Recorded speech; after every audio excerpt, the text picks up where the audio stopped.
Hey gamers, Chris here. This is Treantmonk's Temple, where knowledge is power. Today I want to be talking about Valor Bards. I have been discussing subclasses I think are underrated, and the Valor Bard is definitely one of the subclasses I think is underrated. Not that people think Valor Bards are bad. Generally speaking, people think Valor Bards are reasonably good, but when I look at Bard guides, when I see Bard subclasses ranked, the Valor Bards usually are at the bottom or near the bottom. And I think this is a mistake. I actually think Valor Bards are amongst the best of the subclasses for Bard, maybe even the best, for very simple reasons. But on the other hand, I do think the Valor Bard is overrated in certain aspects. I don't think the Valor Bard is as good at some things as people seem to think it is. So let's take a Bard, let's take it from level 1 through level 20, and I'm going to show you what I would do making a Valor Bard to make it as effective as I think they can be. So let's get started.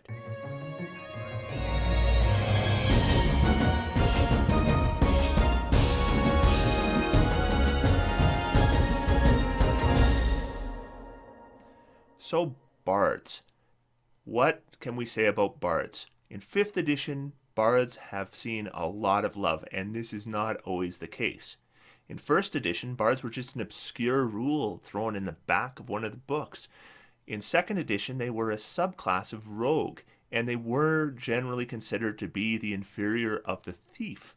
And then in 3rd edition, Bards got their own true class. And the designers seemed to think that what they would do with Bard is they were going to make them a jack of all trades. So in order to do that, they figured they'd give them a little bit of spellcasting, a little bit of weapon use, a little bit of skills. And what ended up happening is the Bard wasn't good at anything. Bards suck. Now, Bards have seen a lot of love since 3rd edition, but in 5th edition they really got a lot of love. I couldn't believe it when I opened my player's handbook for the first time and was flipping through the classes, and I got to Bard, which was just the second on the list, and it had 9th level spells.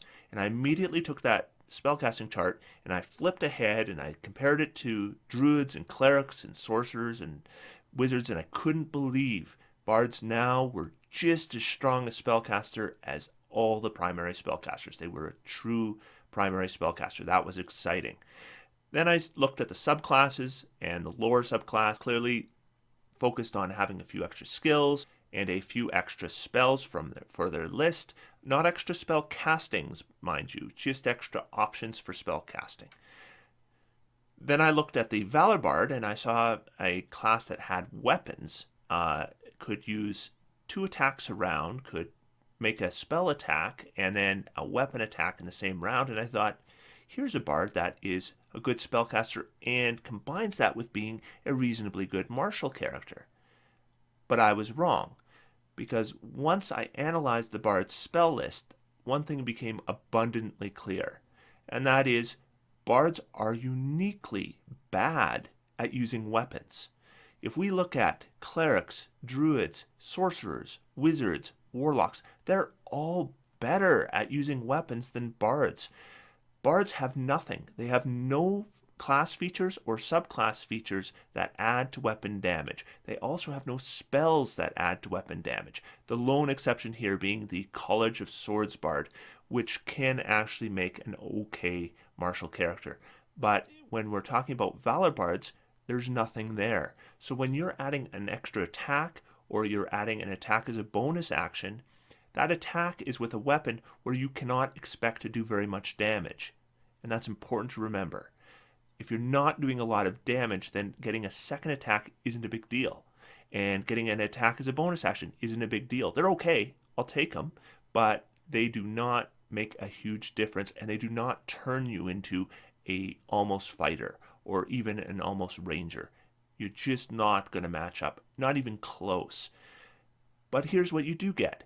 A Valor Bard gets 9 level spells. They get the same number of spell castings as a sorcerer. This is huge. And in some ways more spell castings than a sorcerer, because they can also use ritual spells. So this is what makes Bards powerful. And Valor Bards, no exception. They are great at using spells. So that's what we have to remember when we make a Valor Bard. Should we give him a weapon? Well, one weakness bards have is cantrips. They don't get many cantrips to begin with. They only get 2 at level 1, and they only have 1 attack cantrip, and that's Vicious Mockery. And Vicious Mockery does the least damage of any attack cantrip in the game, a D4. And the D4 is what scales, so the Vicious Mockery just gets worse and worse as you go up in level. Now, people are going to defend Vicious Mockery, and I'm going to defend it right now. At first level, Vicious Mockery is a very respectable cantrip because it also causes the enemy to get disadvantage on its attack on you if it fails its saving throw. And that, at first level, that's a big deal. But you will find that becomes less and less of a big deal as you go up in levels because creatures get more and more attacks, and we're not turning all their attacks into disadvantage attacks, just one. So that almost scales backwards as we go up. So poor damage scaling and poor scaling of the primary ability. Finally, cantrips are not like spells in that you can't switch them out. As we go up in levels, we're going to pick spells that we can switch out if we find that we're at a level where they're not useful anymore. Sleep is a good example. But cantrips, once you take a cantrip, that's your cantrip forever. Do we want to take a cantrip with a character that we're leveling up to level 20 that isn't going to be very good past level 3 or 4? Probably not. So I'm probably not going to take Vicious Mockery at all. So what do I do with my action when I don't have a spell to cast? Well, that's when I'm going to use a weapon.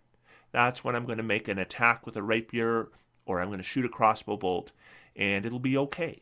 It's not going to be good. It's not going to compare to any martial class. If a spellcaster actually focuses on using a weapon, they can be better at it too. But it gives me something to do, and it adds a little bit of damage, and it contributes. Probably more at low levels than high levels. But the thing to remember is you are a spellcaster. Spells are what make a bard powerful, and a weapon is what you do when you're not casting spells. And that's it. That's how to look at it. So let's look at how to make a Valor Bard. We are now open on a character sheet. Brand new character. People ask me what program I use to make characters. I use D&D Beyond. Be aware that D&D Beyond is not free. If you want to use it, you have to buy the books through D&D Beyond or the content you want to use. This character needs a name, so let's just call him Billy the Bard. I'm not going to worry a lot about concept here. You guys can worry about the concept. I'm just going to show you some mechanical decisions I think are effective for Valor Bards. So now we need to select a race. So let's look at some races that are good for bards. Again, like with clerics, with bards, as long as you have a bonus to charisma, even a +1 bonus to charisma, if you're using the stat array or point buy, you're fine. If that's the race you want to try it. It'll be just fine as long as you have a bonus to charisma. Then you can start with that +3 modifier to your charisma rolls and to your spell DCs, and that is going to give you the basis you need to make an effective bard. However, again, there are certain races that stand out. So the first race I want to highlight is the elf, specifically the Eladrin elf that you will find in Mordenkainen's Guide to Foes. If we look at the Eladrin elf, what we're getting is a bonus to charisma and a bonus to dexterity. That's a beautiful combination. We're getting dark vision, we're getting a free perception skill, and we are getting phase step.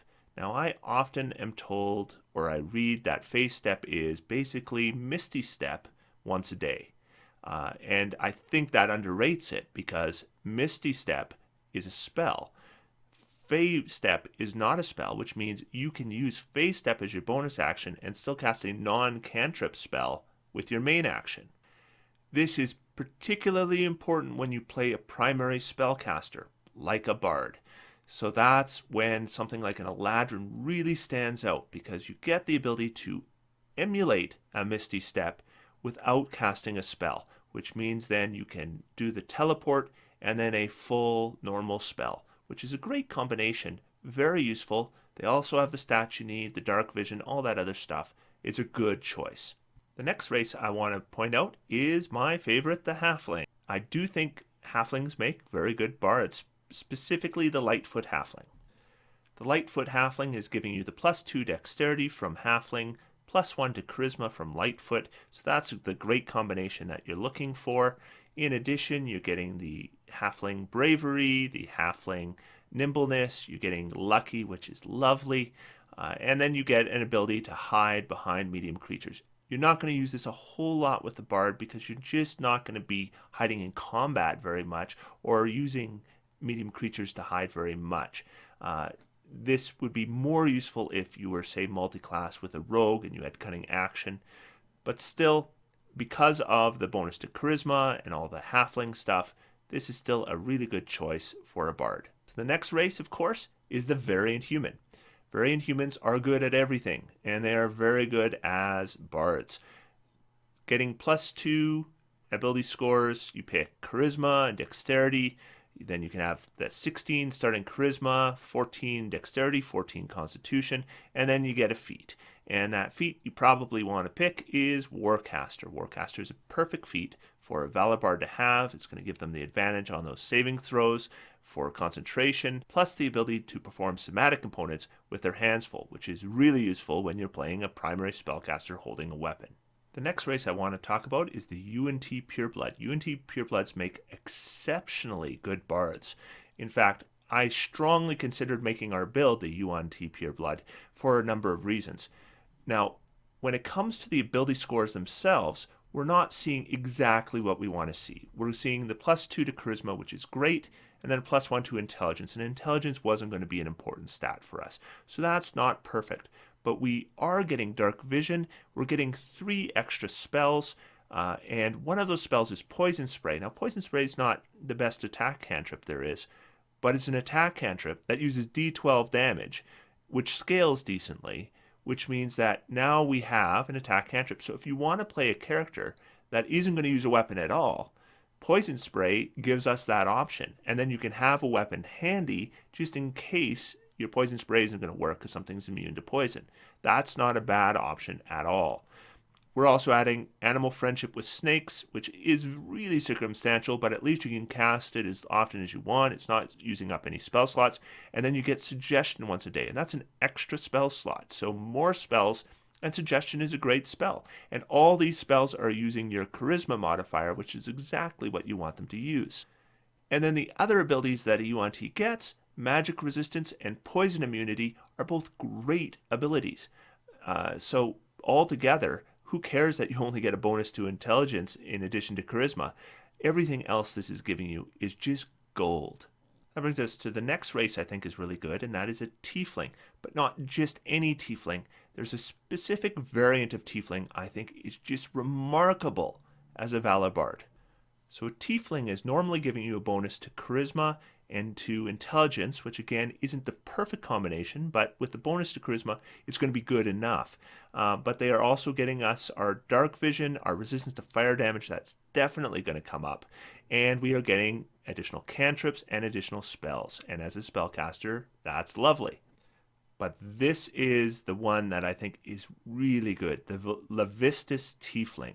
The Levistus Tiefling switches your bonus to intelligence to a bonus to constitution, which is terrific. That means your character, even with a standard array, can start with a 16 in their charisma score, a 16 in their constitution score, and look at the spells they get. The Ray of Frost cantrip is a great addition to a bard because that really fills a weakness that they had. This is the cantrip, which means you don't need to use a weapon at all. You can now just cast spells. And then the other 2 spells they cast are Armor of Agathis as a 2nd level spell, and Darkness as also a 2nd level spell. So you're getting 2 additional 2nd level spells, and Armor of Agathis gives you extra hit points, and it does damage to enemies. Darkness is a great battlefield control spell. All in all, I really almost took this for our build because I kind of think this might be the best race you could pick for a Valor Bard. On the other hand, it's very specific.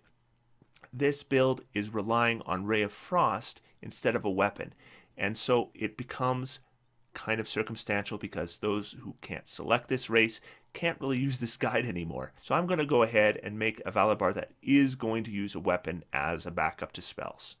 Here's a tip when you're making a bard, and this includes Valor Bards and every other kind of bard. We tend to look at bonus to skill proficiencies, whether it's through race or subclass, as being really good because they are. But with a bard, remember that they are half value. Because we are going to get Jack of all trades, it's going to give us half our proficiency bonus. to any ability check that we're not proficient in. Now, that includes, of course, all skills we're not proficient in. So when you add a proficiency to a skill and not expertise, then you are only adding half your proficiency bonus because you already had the first half. So the skill is half value. That doesn't mean it's bad. I'll take all the skills I can get. But when we're evaluating the power level of abilities, just remember that getting additional skills is only half the value that it would otherwise be. So the race I'm going to pick is the half-elf. Now the half-elf is giving us a +2 to charisma, which is perfect, +1 to 2 other ability scores, which is also perfect. So we're getting a total of +4, all to useful ability scores. Couldn't be better than that. We're going to get our dark vision.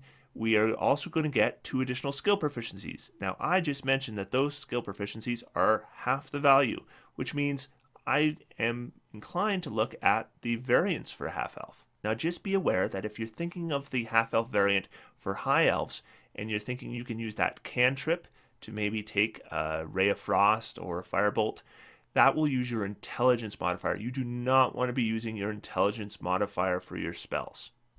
So the variant I am thinking is the best is the Drow Elf variant. The Drow variant is going to give us an additional cantrip as well as 2 additional spells, and they're both good spells. Fairy Fire is a good combat buff, and Darkness is a good battlefield control. That's 2 extra spells, that's 2 extra slots, and an extra cantrip when we don't have a lot of cantrips to begin with. So this is all just gold. Giving up 2 half skills to get this is just a no-brainer. So we're on to our race. We will go to half-elf. We will pick the variant for Drow. The ability score increases should be reasonably obvious. It will be Dexterity and Constitution. We also get an additional language. Doesn't really matter what you pick.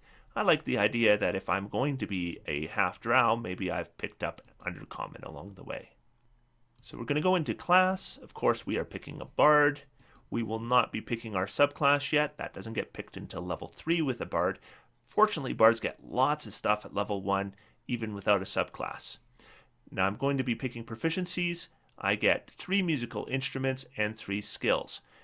One thing to remember about musical instruments is they also count as spell focuses for you. And because we don't start with a component pouch, if we start with our standard equipment, we're going to want to have an instrument that we can be using in combat as our spell focus. Now, that means I probably want to be looking at instruments that maybe I can play with one hand. That doesn't give me a lot of options. Bagpipes, drums, dulcimers, flutes, horns. The horn is the one I'm thinking. I'm thinking like Boromir. You got the horn. You can do that with one hand, I think. I get 2 other musical proficiencies, and it really doesn't matter what they are. I think the lute is kind of stereotypical, but iconic for a bard, so I'll take that. And I get 1 more, and why don't we go ahead and take the drum? Now I get 3 skills, and this is really easy for me. The very first skill I'm always going to take is Perception. Perception is the most used skill in the game. It doesn't matter if Wisdom is your primary ability score. You want to have Perception just to get the couple bonus, whatever it is. It means that in more combats you will not be surprised. It means, and in addition to that, you're going to be making perception rolls all the time. The second skill I will take is Persuasion. Persuasion is a charisma-based skill. It's the charisma-based skill that's used more than any other, and I am a charisma-based character. And then the final skill I'm going to take is Stealth. I'm going to have a good dex with this character, so that means I could be reasonably decent at Stealth, so I'm going to go ahead and take it right from level 1. And because I'll be using light armor at first, I'm not going to have disadvantage on using it. We're then going to go to the ability scores, and I can choose up to 3 different kinds of ability score generation. A lot of people still do the 46, take the best 3, but that creates so many variations I can't really cover it here. All I can really cover are the standard array and the point buy. And as I mentioned in the Trickery Cleric Guide, I'm going to use the standard array because you can buy the standard array with a point buy, so it really kind of covers both. So with the standard array, I'm arranging an 8, a 10, a 12, a 13, a 14, and a 15. Strength is something I'm not going to need a lot of, so I'm going to go ahead and put the 8 in Strength. And Intelligence is something I'm not going to need a lot of, so I'm going to go ahead and put the 10 in Intelligence. Now, because I have a +2 modifier to Charisma, I actually only need to put a 14 in Charisma to get my Charisma up to the 16. That gives me the +3 modifier. The 16 is what you want. You definitely want the 16 Charisma. That's the one thing I'd say is totally non-negotiable in this build. Wisdom is something that is not primary for this character. It's going to come up with some saving throws and a few skills, so a 12 is okay. That leaves me with a 13 and a 15, and because I have the +1 to each of them, that means I'm going to get a 14 and a 16. That's terrific. So I'm going to go ahead and put the 16 in Dexterity and the 14 in Constitution. Be aware that if you play a class that's going to be using maybe a cantrip instead of using a weapon, like some of the options I mentioned when we were discussing races, then you might want to go the other way around. So now we're going to choose a background for this character. I'm just going to go ahead and pick Entertainer. It's kind of stereotypical for Bard. Gives us yet another musical instrument, which we really didn't need, but let's go ahead and we'll take a pan flute.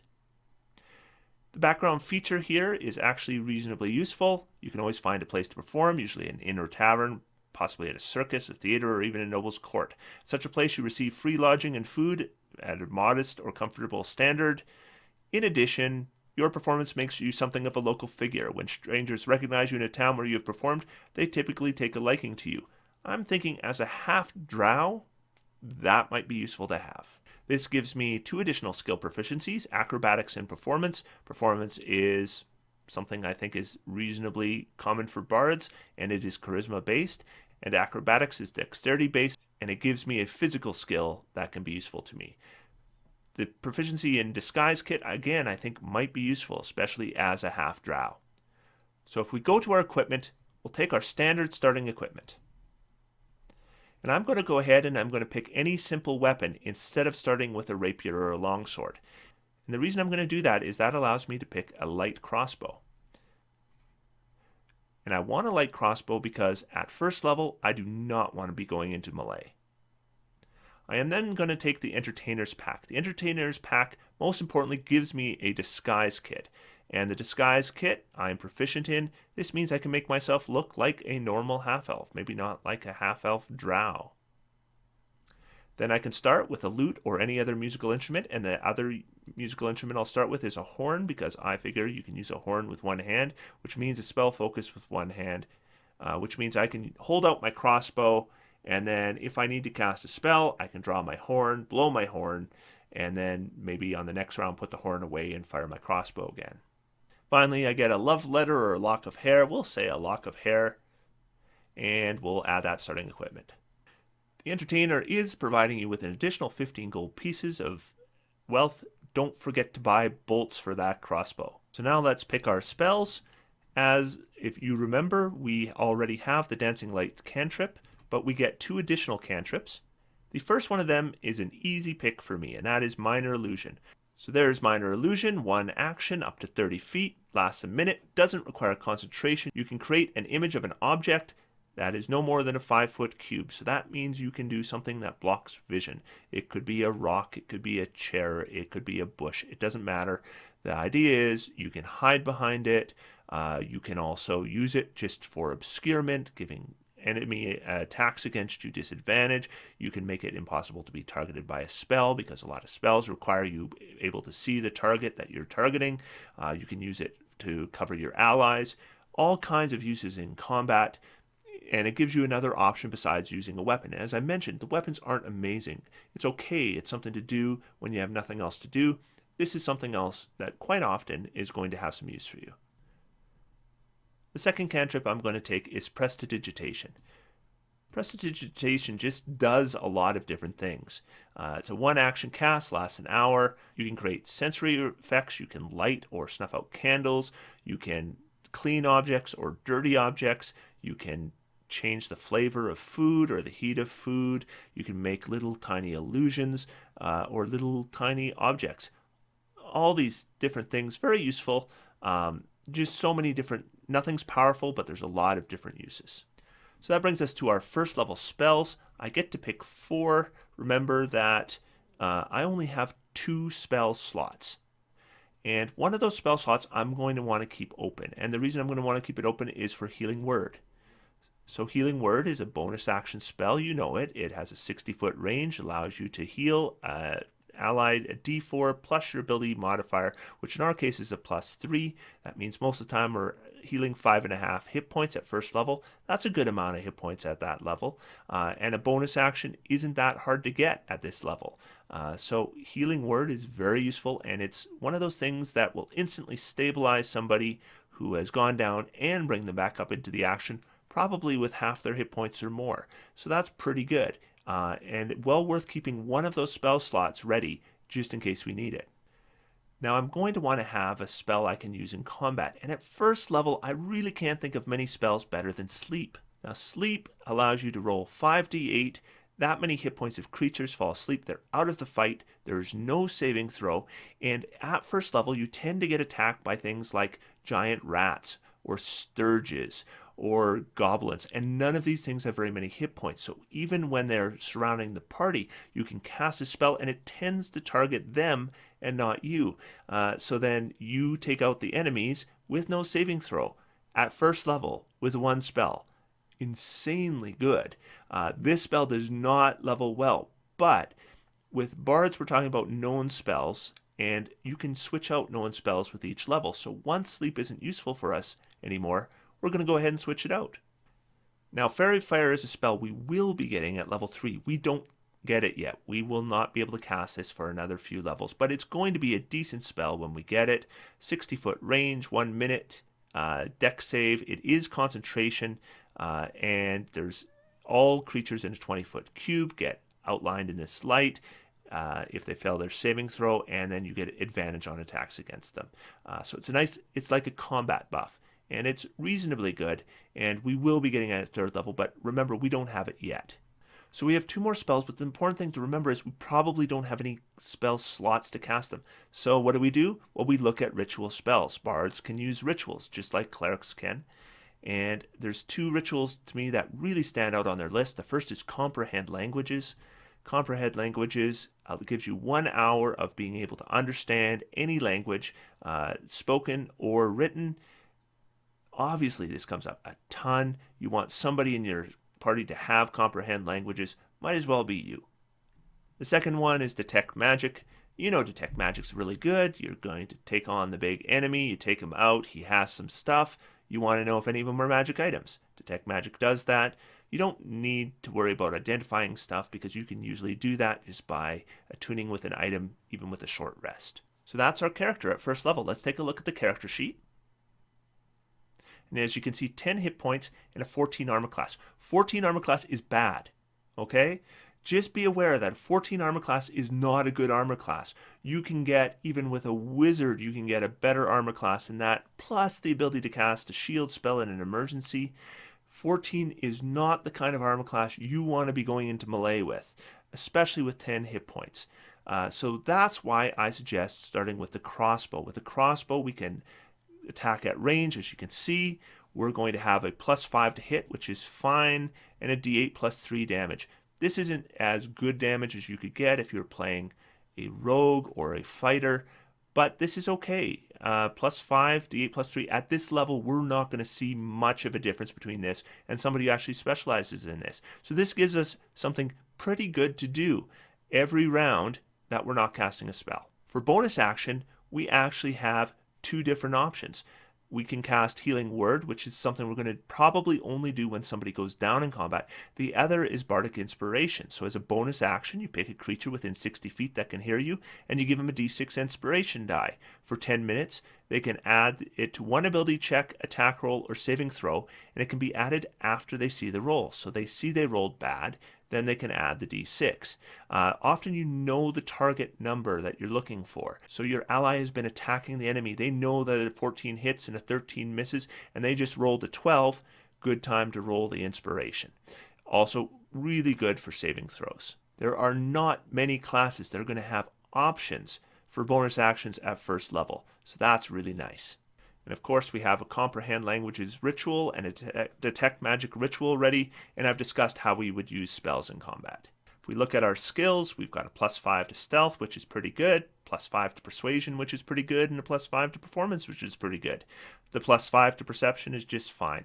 And remember, because we're using light armor, we can roll stealth without disadvantage. We can also use minor illusion to give us places to hide when otherwise there wouldn't be. So let's go ahead and level up our character.